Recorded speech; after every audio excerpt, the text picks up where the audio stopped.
Hello? Anybody here?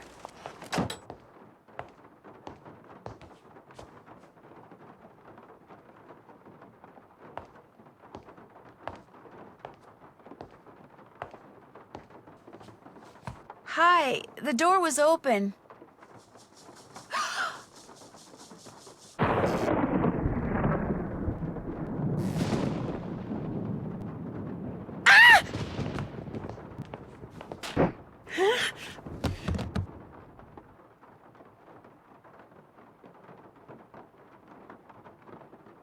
Here, drink this.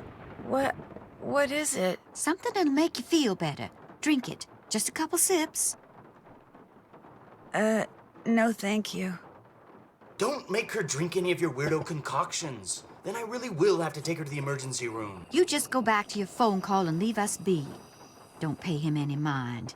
Where am I?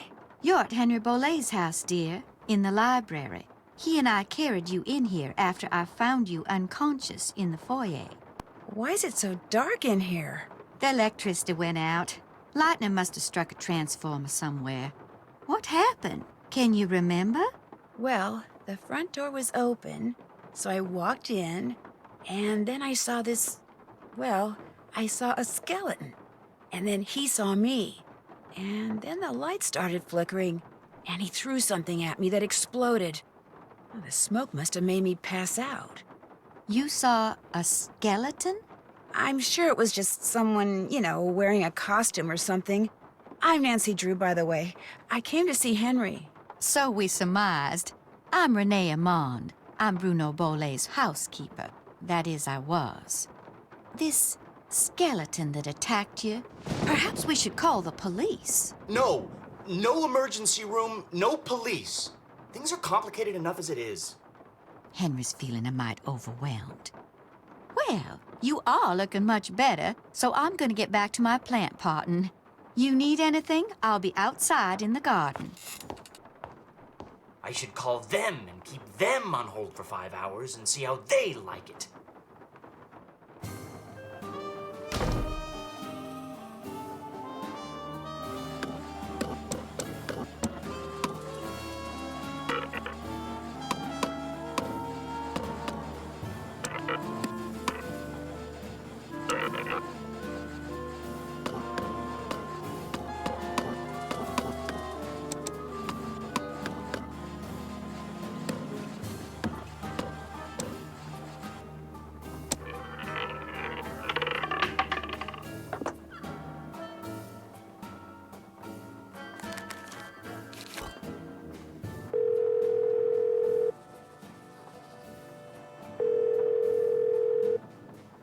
Hello? Bess, hi, it's me.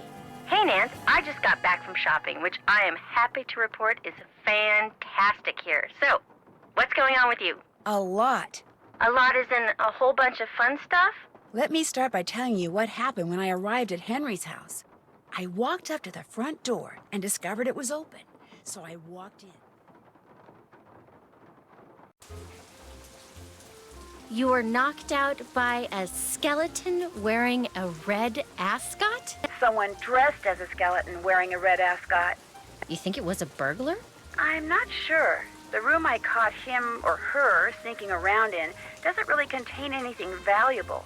If I just knew what they were after, I might be able to figure out who Skeleton Man is. I know that tone of voice. You're not leaving there until you've done just that, are you? Oh, I also found some kind of receipt in the fireplace that may or may not be a clue. What's it a receipt for? That's what I need to find out. See, it's half burned up. All I can read is the receipt number and the name of the place it's from. Zeke's. Zeke's? You gotta be kidding me. Why? What do you mean? I mean, I'm sitting here on our balcony in the French Quarter looking down at a place across the street called Zeke's. That's great. So go over there and ask whoever's behind the counter what receipt number 21-3872 is for. No way. Bess, I'm not good at that sneaking around stuff, Nancy. I get nervous, my tongue gets all knotted up, my palms sweat, to say nothing of my armpits. Bess, receipt number 21-3872. Just go in and ask what it's for. No big deal.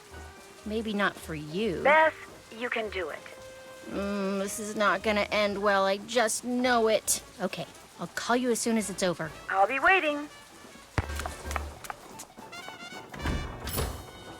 Hey, doing a little end-of-the-day shopping, huh? See something you like? I like everything. That's what I want to hear.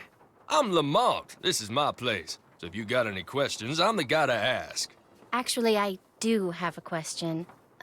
This friend of mine found the number of a receipt that came from this shop, and she asked me to ask you what the receipt is for. But if you're really busy, or you'd rather not, or it's against the rules, No problem. What's the number?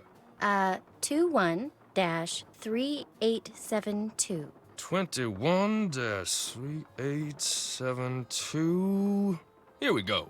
That ticket was for a large box of assorted unknown items I bought from Henry Bolet. And, that's all I can tell you. Is something wrong? Look, I just don't want to make trouble for anyone, okay? Where's the box now? It's still in the back room. I haven't had a chance to really go through it yet. Hey, is there something else I can help you with? Beads, hula dolls, old books. Got great deals on all of them. Maybe I'll have another look around in here. Enjoy.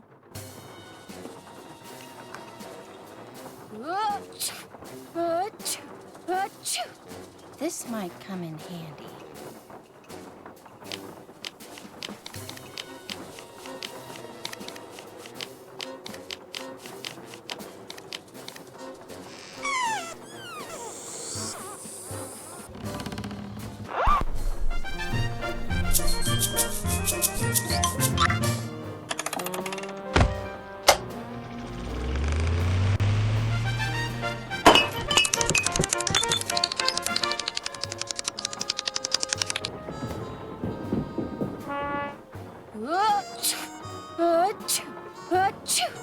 There, that should do it.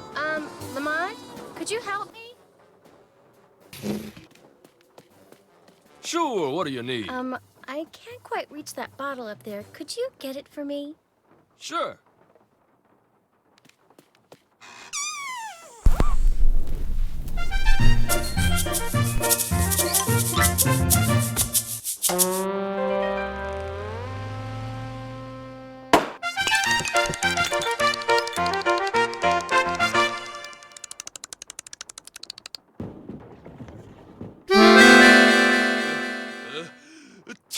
Oh no! Oh my gosh! Oh shoot! I'm sorry. I'll go get you something. What do you need? No spray. Back room. No spray, back room, got it.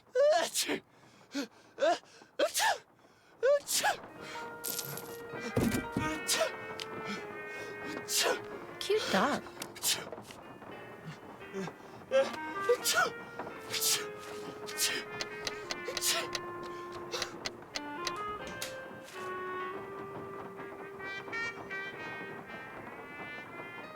Whoa, this is weird. I better call Nancy and read this to her word for word. Wow, Bess, that is weird. No, I'll tell you what's weird. The box the letter is in is padded, and it has this round indentation in it that's the exact size of a human skull. It's like it used to contain a skull, but now it doesn't. Did you find anything else? Yeah, inside the box that this box is in, there's a couple of photographs. One's of a boy and a dog, and the other is of an iguana dressed up like a pirate. What? And there's a costume in the box of a skeleton man. Really? And did I mention that Lamont was very reluctant to talk about buying this box of stuff from Henry? Said he didn't want to get anyone in trouble, whatever that means.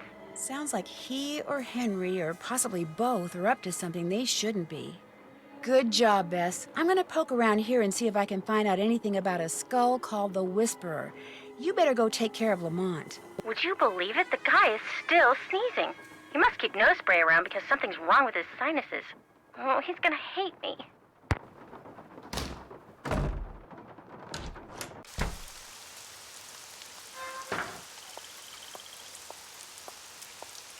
To figure out if there's anything camouflaged in that design, I'm gonna need some paper. Nancy, welcome to my little lantern-lit corner of the world. It's a little wet out here. I don't mind. No one should mind the rain. Without it, the end of the world would come much too soon. Did you and Henry have a nice chat? I haven't really talked to him yet. Henry's a very morose, very negative young man. Very cunning, too. In fact, I'm fairly certain that he's been selling off Dr. Bolay's belongings on the sly. Won't all of Dr. Bolay's belongings go to Henry anyway? Absolutely not. According to Dr. Bolay's will, Henry is to get 30% of the estate. Dr. Bolay's physician, Gilbert Buford, gets 30%. Our Lady of Route 57 School of Dentistry and Cosmetology gets 30%. And I am to receive 10%. Do you by any chance have some plain paper that I could use? I most certainly do.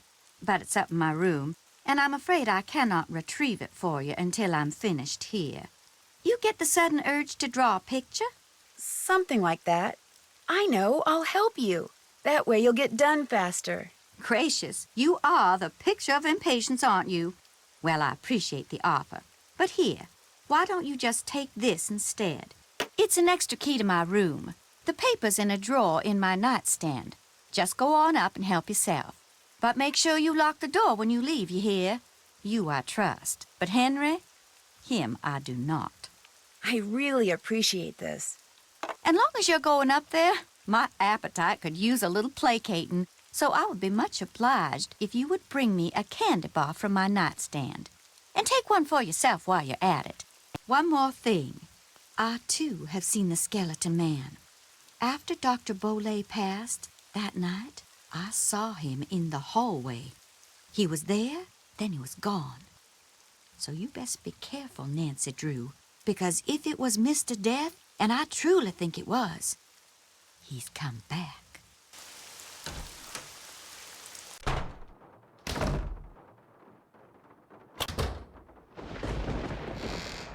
One for Renee.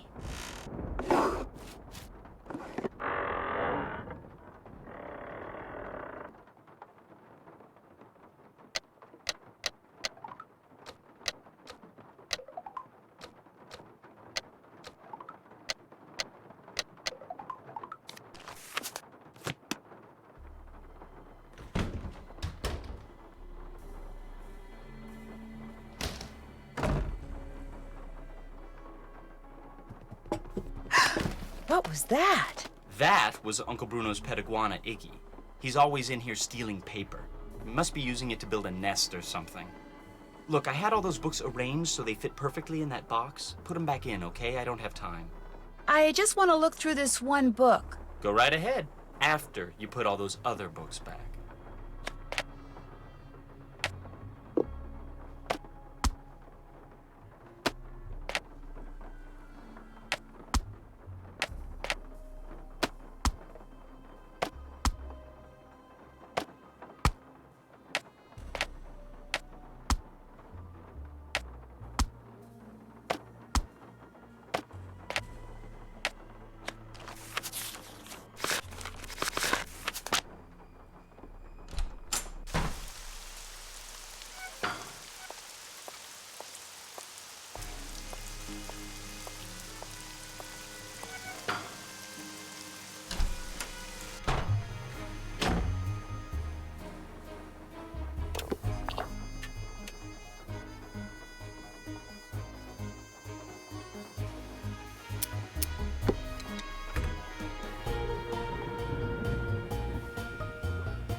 This must be the painting that goes in that empty frame.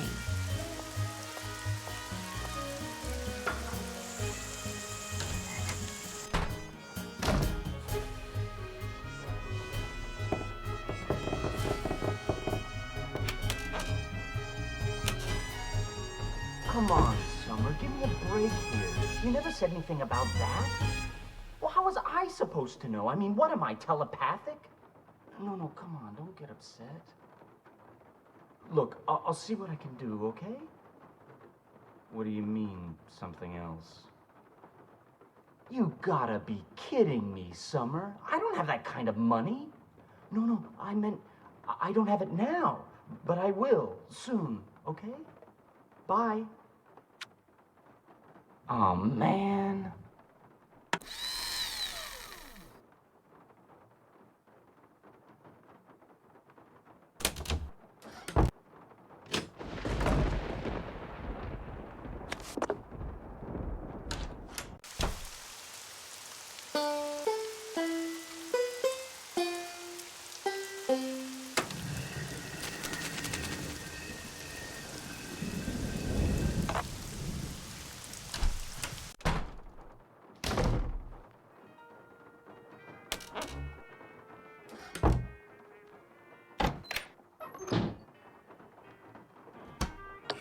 This must be where I'm supposed to put all the glass eyes I've found. Let's see how we're doing.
Pa, sa, mu, pa, di, mu, pa.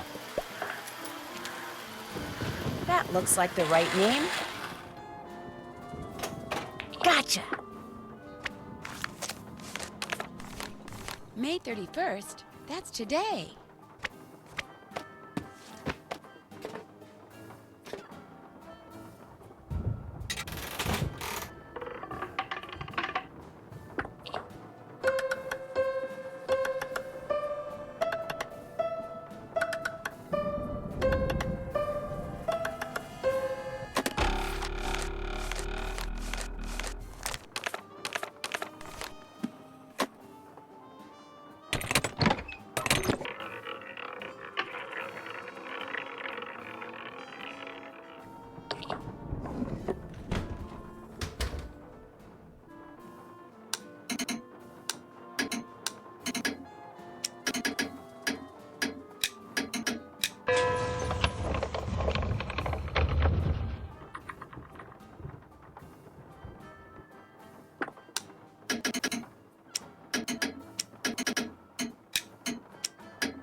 A librarian's tale. Something Bruno Bollet wrote in that Tired Eyes book mentioned the librarian's eye. Here we go, a librarian's tale.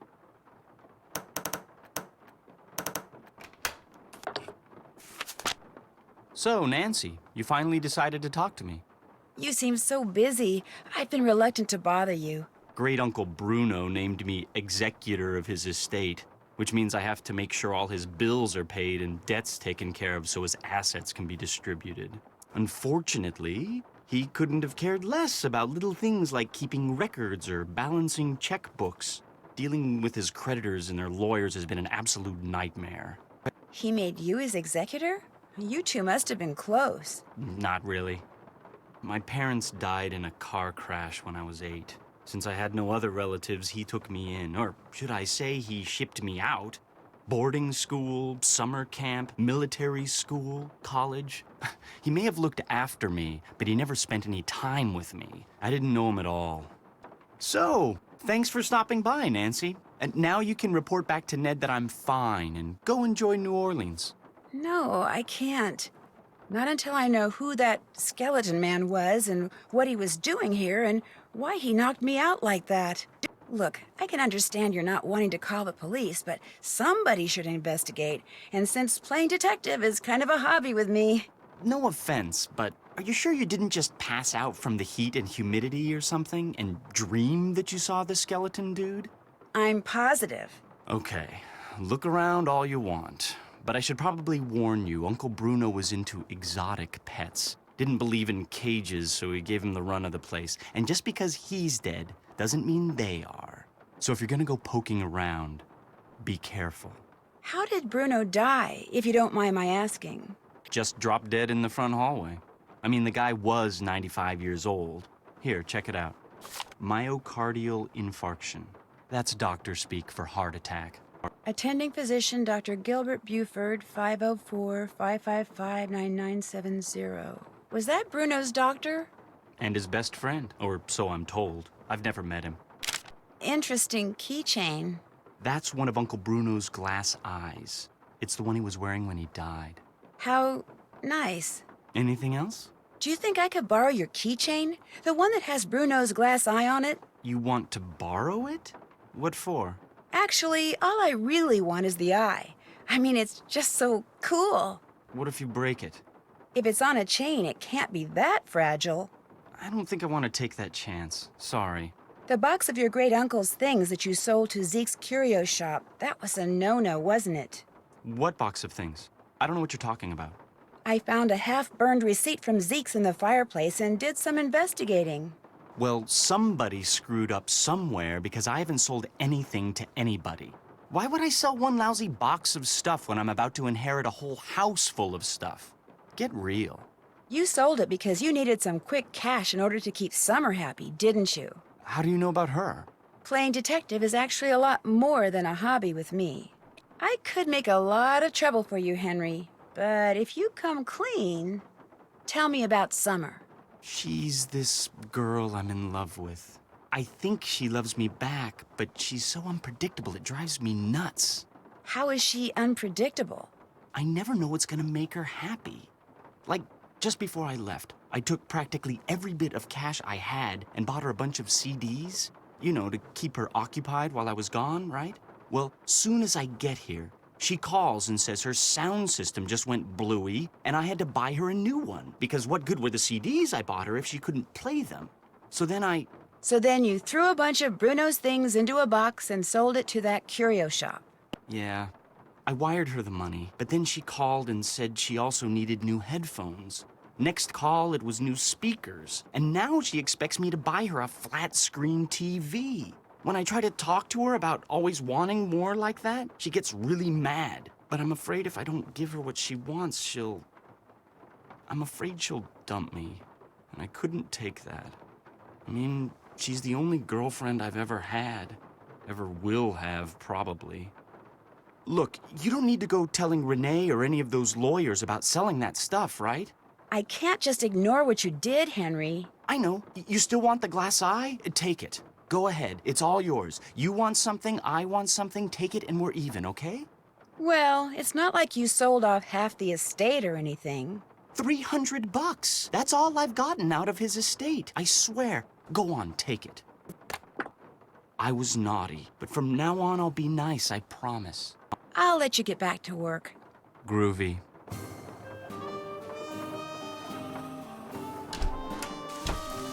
This shovel with the weird handle, do you think I could borrow it? Dr. Boley took great interest in that shovel. Don't know why. Never used it. Just like to see it hanging there. Me, I use it to dig up roots. I could dig you up some roots. Right now, I need mushrooms. I was hoping to get them picked tonight, but from the looks of all this potting I still have to do... I'd be happy to pick them for you. Why, what a generous offer. All right, then. I need 5 painted conchs. They're mushrooms that have got a short, fat stem and a large bell-shaped cap covered with big red dots. You might find 1 or 2 here in the garden, but you'll have better luck in the boggy part of the cemetery. You get me 5, no more, no less, and I'll let you borrow that shovel. Deal. You can put 'em in this bag. How else may I be of service to you? I'll leave you to your potting. Come see me anytime.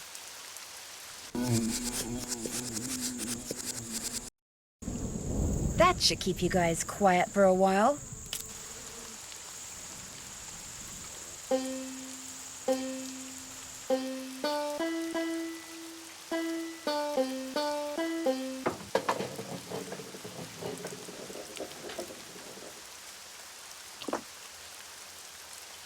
This has got to be a painted conch.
Another painted conch.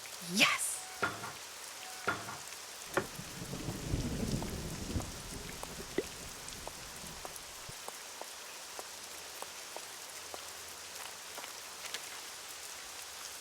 That's gotta be it.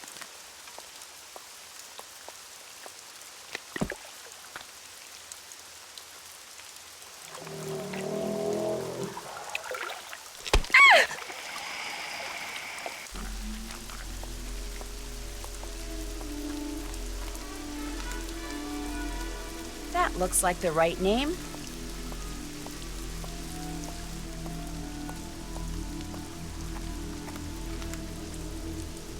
There, I'm no dummy.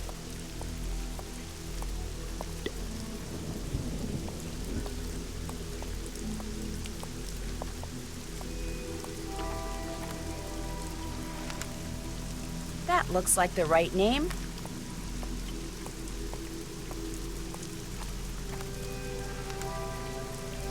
Let's hope Neil is lying down by now.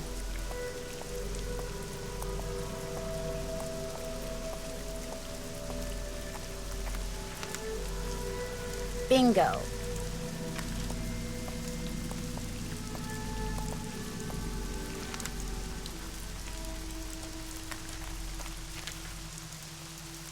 Smells right to me.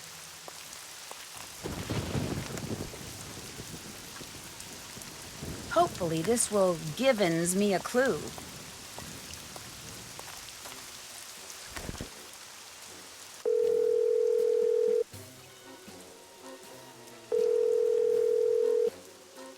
Hello? Hi, Bess. How you doing? Great. I just took a nice, luxurious bubble bath and I'm ready to boogie. When are you coming back here? That's still kind of hard to say, but listen. Remember that old photo of a boy and his dog you said you saw in that box of stuff Henry sold to Lamont? Yeah? Did it look like it was maybe taken in the 1920s? That's exactly what it looked like. Why? Because I need to find out the name of Bruno Bolet's dog. And if that boy was Bruno, then that was probably his dog. Was there any writing on the picture? Yeah, as a matter of fact, I think it said Bruno. That's all it said? Just Bruno? No, it said Bruno but whatever came after and was hidden by the frame. I really need to know the name of that dog. Oh, no. No, you don't. No more snooping. Uh-uh. Bess, just get into that box again and see if the dog's name is on that picture. That's all I want you to do. How? I can't just go waltzing into Lamont's back room. And he's for sure as heck not gonna fall for that sneeze contraption again. There must be some other way you can distract him. Please, Bess. I can't tell you how important this is. You gotta do this for me. Please? Okay. We're not gonna have any fun here until you solve this mystery, and since you can't do that until I do this... Okay, I'll sneak into the back room and take another look at that photo. I mean, I will if I don't screw up. Think positive, Bess. You're gonna do fine. You bet I am. In fact, I'm not going to call you again until I have seen that picture. I'm going in. You go, girl.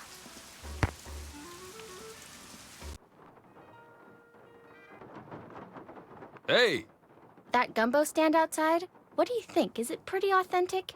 outstanding. Just watch the hot sauce. Whatever's in it gives my stomach instant fits.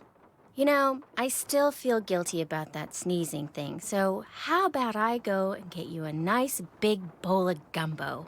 Just so happens I'm starving, so hey, you got a deal. Great. I'll be right back.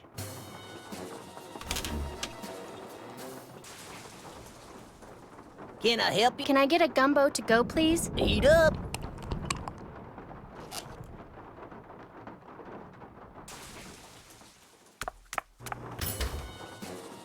That my gumbo? There you go. Enjoy.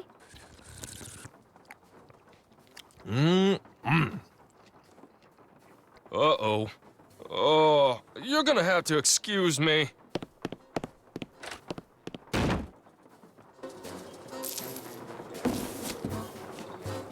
Uh-oh. I better get out of here.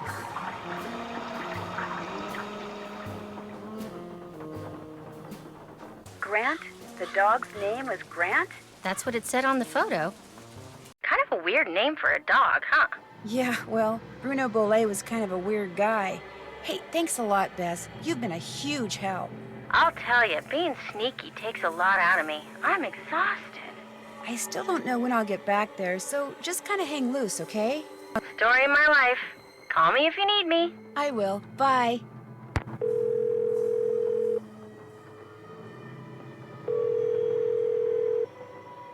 This is Dr. Gilbert Buford's answering service. How may I help you? I need to talk to Dr. Buford. Could you maybe give me a number where I can reach him? No, ma'am, I cannot. Is this an emergency? Sort of. I mean, it's not a medical emergency. See, I'm only going to be in town for a short time, and Dr. Buford and I have this mutual friend who died recently, and I just really need to talk to him about it. Need some consoling, huh? Yes, I need some consoling. That's it exactly. Well, tell you what. It's against the rules to give you his phone number, but I can tell you that now that he's all but retired, Dr. Buford spends most of his evenings at his favorite gumbo stand down in the French Quarter. If you really need to talk to him, you can probably find him there. Great. Do you know the address? It's at the corner of Rampart and Domain. Did you say Rampart and Domain? I did indeed. Granny Pumpkin's Cajun Cooking. They make some darn fine gumbo. Thank you. Thank you very much. You're welcome, and I'm truly sorry about your loss. My loss? That mutual friend of yours and Dr. Buford's? Oh, right. Thank you. That's very kind of you. Bye. You bring me that Cocoa Kringle bar like I asked? Right here. Bless you. I'm so hungry I could devour these plants I'm potting up, dirt and all. How else may I be of service to you? I picked those mushrooms for you. Well, bless your heart, you did it. Actually, picking the one growing on the log sticking out of the swamp was a little hairy. Oh, my. I forgot to warn you about Bernie, didn't I? If by Bernie you mean the alligator that almost had me for dinner, yeah, you did. He's another one of Dr. Bolay's pets. He'd kick that log to get Bernie's attention, then feed him marshmallows. Problem is, now that gator leaps up and snaps every time someone so much as touches that log. I should have said something, but I've gotten so used to Bernie, I just plain forgot. Anyway, feel free to help yourself to that shovel. You earned it. Nice talking to you. Come see me anytime.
Hi, Bess, it's me.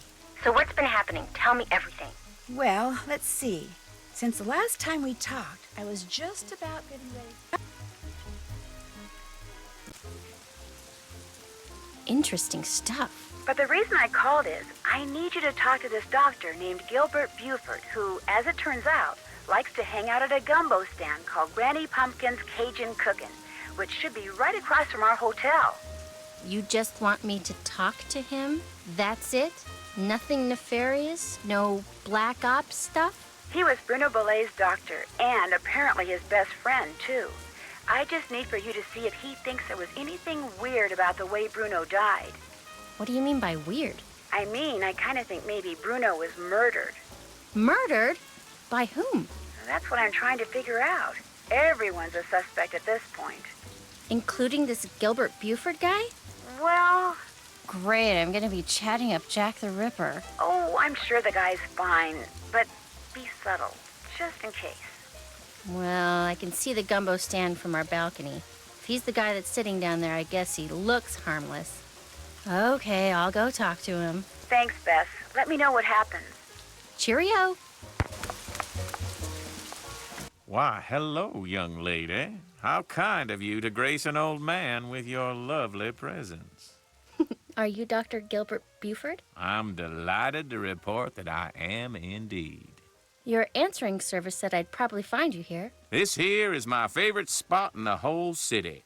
Delicious gumbo, pleasing view, particularly now, I might add. My name's Bess Marvin. I'd like to ask you some questions about Bruno Bolet, if that's okay. I'd prefer subject matter of a happier nature, but I do not want to seem inhospitable, so what is it you want to know? Is there any doubt in your mind as to how Dr. Bolet died? He died of a myocardial infarction, most likely caused by age-related atherosclerosis. Dying of a heart attack is all too common for people who are socially isolated, and Bruno Bolet had most certainly become that. He was hard to get along with? Fact is, while socializing with my fellow man, particularly with pretty young women such as yourself, has always been a source of pleasure for me, Bruno was just the opposite. Unfortunately, the older he got, the more numerous his idiosyncrasies became, and the less concerned about their negative effect upon others he became. Where was Dr. Bolet when he had his MI? In the foyer of his house, just inside the front door. In fact, I hadn't seen him for a while, so I picked that day to pay him a visit. I walked up to the front door, found it unlocked as usual, opened it, and there he was, lying on the floor in obvious distress. The next thing I know, his housekeeper came running in and started shrieking and carrying on, until finally I sent her out of the room so she could summon an ambulance, and I could once again hear myself think. Well, let's see. Then I knelt down and saw that he wasn't breathing. So I pulled him away from the doorway so I'd have more room to work on him and began chest compressions. I continued until the medics arrived, but nothing they did made a difference either. Was Dr. Bolet unconscious the whole time? Yes, he was. Can you remember anything that might indicate what he was doing by the front door? I mean, had he just come in from a walk? Was he wearing a hat? Was he holding anything? Had he dropped something? An umbrella? Sunglasses? Wait a minute. Why, yes, he was holding something. A piece of paper. And on the floor next to him was an envelope. He must have collapsed while reading a letter. Do you know what happened to it? Now, I know the letter was no longer in Bruno's hand when the paramedics arrived, so perhaps he released the letter when I moved him. And yet, I do not recall seeing it on the floor when they wheeled him out the door. Iggy. What's icky? Iggy. Iggy is an iguana Bruno befriended, then turned loose in his home. It soon developed the annoying habit of stealing paper and stockpiling it in the vent system. Are you saying an iguana made off with the letter Bruno had been reading? It would not have been the first time a missing document ended up in Iggy's possession. Renee would periodically call me saying the lizard had absconded with one of Bruno's prescriptions and would I please write her up a replacement. In any case, Bruno once told me he was training Iggy. Said he taught Iggy to retrieve the things it had stolen. Guess I'll be running along. Good night.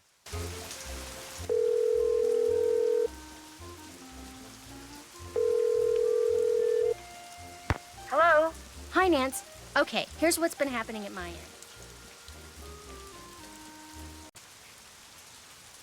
And that's pretty much it. Good work. I'll take it from here. Thanks again. Good luck. Bye.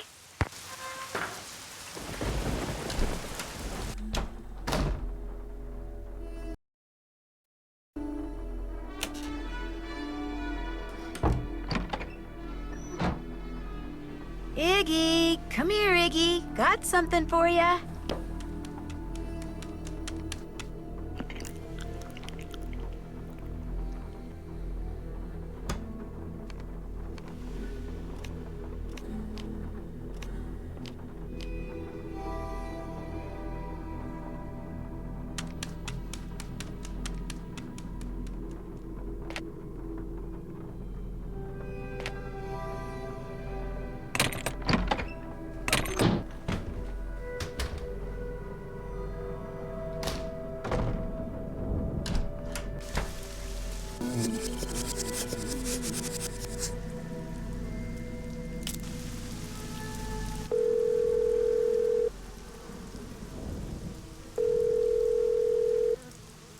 Hello? Hi, Bess. Listen, you busy? Why? I need you to do something for me. What? I need you to infiltrate the meeting of the Jolly Rogers crew that's about to be held at Rampart and Dumaine, which has got to be right near Zeke's. You're going to have to look around for it. Now, to get into the meeting, you'll need to put on that skeleton man costume you saw in the back room. And once you're in the meeting, you'll need to listen for the name that opens the meeting so you can tell me what it is, okay? No. Beth, I know you don't like to do stuff like this, but this is really, really, really important, and it'll be the last thing I ask you to do. I promise. Oh, all right. I don't suppose it would do any good to point out that the curio shop is closed. You'll find a way in. Oh, and if anyone at the meeting asks, the password is Scuttle's Bones. Okay, I'll give it a shot. That's the spirit.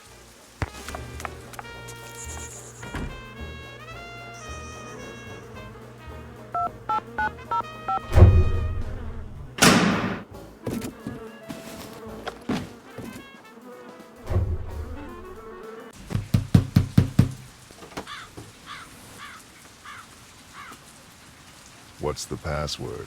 Password? Right. Let's see. Scuttled Bones.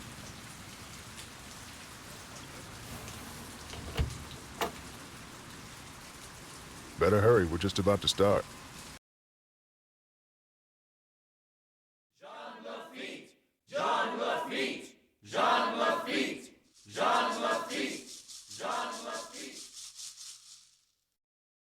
Welcome, my fellow Jolly Rogers. know that We voice. have several pressing matters to discuss this evening, so let us begin. As you may or may not have heard, certain city officials are attempting to deny us the right not only to gather in public places during the Mardi Gras season, but they have also seen fit to... Shoot, I forgot to turn off my cell phone. It seems we have an uninvited guest. Get him! Let go! You're making a big mistake. Let go of me. Look, I'm not here to make trouble. You're making a big deal out of nothing. Can't we just talk about this? Where are you taking me? If you just let me explain. Why, it seems our trespasser is of the female variety. Let's have a look.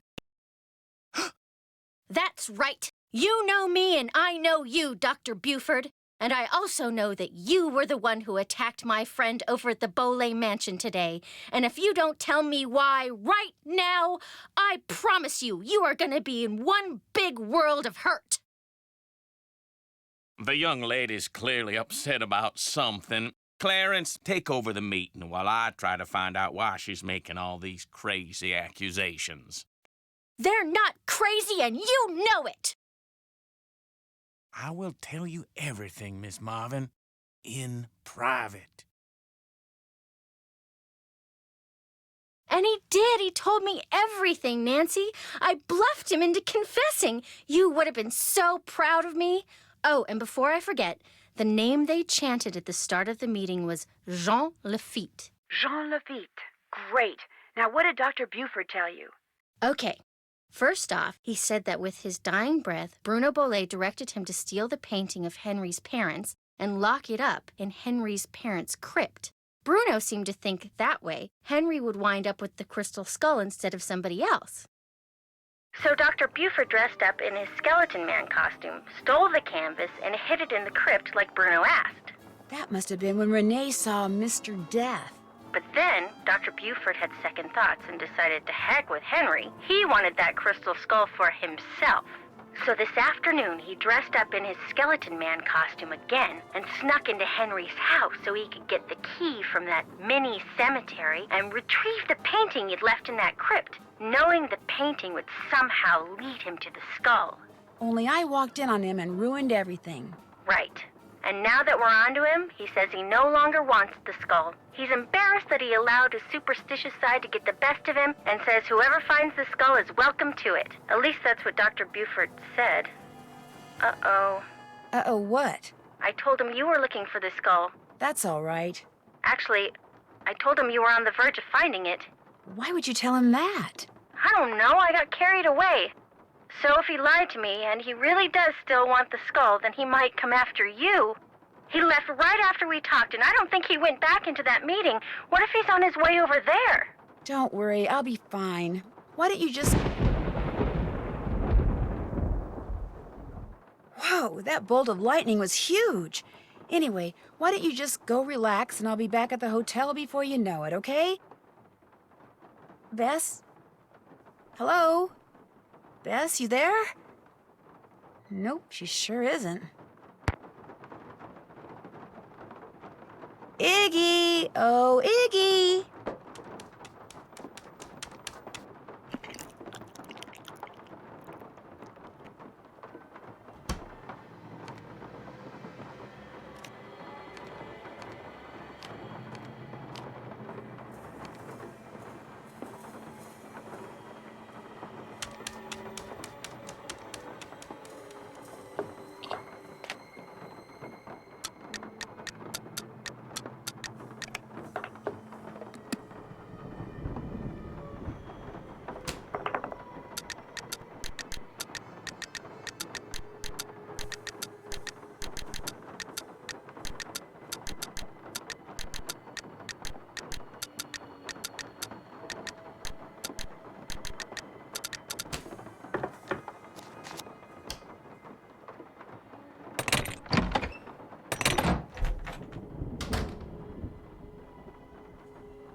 Nancy?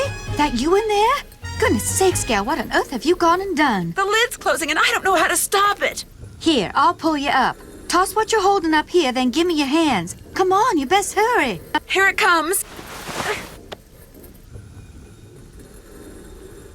Renee, a little help, please? The crystal skull. After all that scheming, how do I finally get it? Why, this nice little Yankee gal just hands it to me. Renee, help me! Hurry, please! Thank you, Nancy. Bye now. No! You've got to help me! Renee! Renee!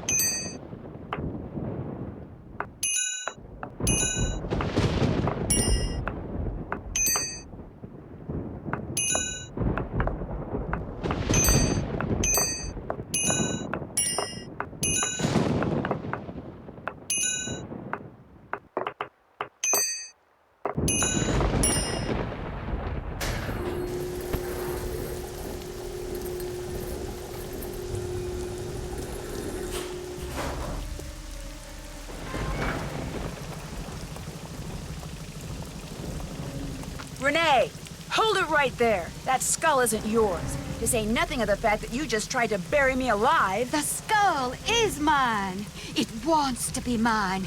Yes, I did my share of scheming to get it.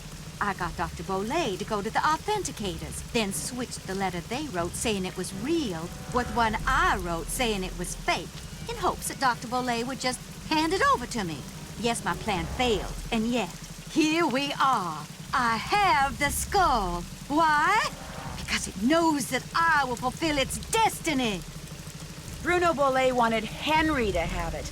That's why he had Gilbert Buford steal that painting and hide it in Henry's parents' crypt. Because he hoped that way Henry would eventually find it. Henry's a fool. If he ever got his hands on this, he would just turn around and give it to that trashy girlfriend of his. Dr. Bolay, he just wanted it because he was terrified of dying. Gilbert Buford, too. And that Lamont fella, he just wants to sell it to the highest bidder. But me, my motives are pure. I am going to protect it so it can rendezvous with all those other skulls. I'm going to be right there when they start conversing, and all the mysteries of the universe are forever solved. Ah!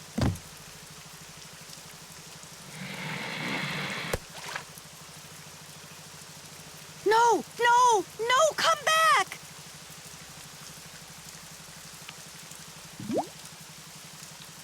Renee burst into tears and sobbed as Bernie swam away with a crystal skull.